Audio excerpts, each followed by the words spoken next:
Hello everybody, welcome back to another video, and today we're going to be going over how to graph quadratics and convert them into vertex form. So, when we graph a quadratic, it's going to be important to put it in vertex form because it'll tell us where the vertex, which is the starting point of the parabola, actually is. So, the best way, in my opinion, to do this is to complete the square. And you may have heard of this from your class, or you may have not gotten into it yet, but it's going to be easier than completing the square. So here for our first function, y equals x squared plus 4x minus 2, if we wanted to plot this function, we need to know where does the parabola start. So one way to do this that I'm going to show you in this video is what we're going to do is we're going to have whatever number here, so whatever number that's tagged along at the end, we're going to want to move it to the other side.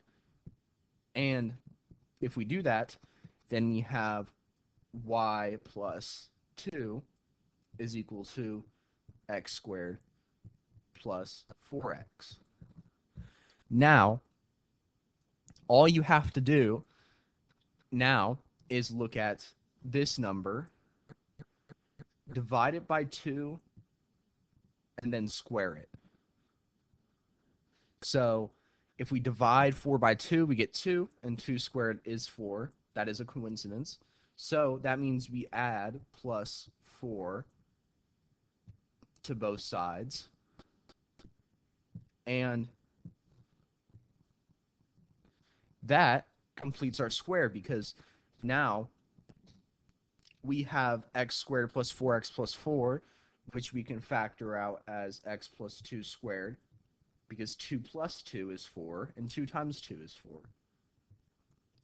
is equal to, this is equal to y plus 8. So now all you need to do is just move the 8 to the other side. Hold on, not y plus 8, y plus 6. So you get x minus 2, or x plus 2 squared minus 6 is equal to y. Now, how would you plot this? So this x plus 2, this is to the left 2. To the left 2 units. And this one is down 6 units. So the vertex of this parabola is to the left 2, down 6, so I'd say around right here. And then it will, of course, look something similar to this shape. Of course, I didn't fully draw it out, but you can find the zeros to have a better graph of it. But that is how you find the vertex form of a parabola. Now, what I want to do is I want to touch into this example. Our next example is x squared minus 6x minus 1. So the same process. Move the constant, which is the 1 in this case, or the negative 1, to the other side. Y plus 1 is equal to x squared minus 6x. We're going to divide 6 by 2 to get 3, and then square 3 and get 9. So we add 9 to both sides, and in this case, when we add 9 to 1, we get 10. So now we have a square that's just been completed.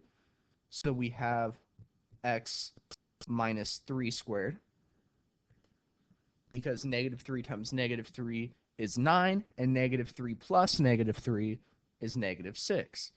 And then we can just move the 10 over back to the other side, and we can get x minus 3 squared minus 10. So this x minus 3 means that we're moving 3 units to the right,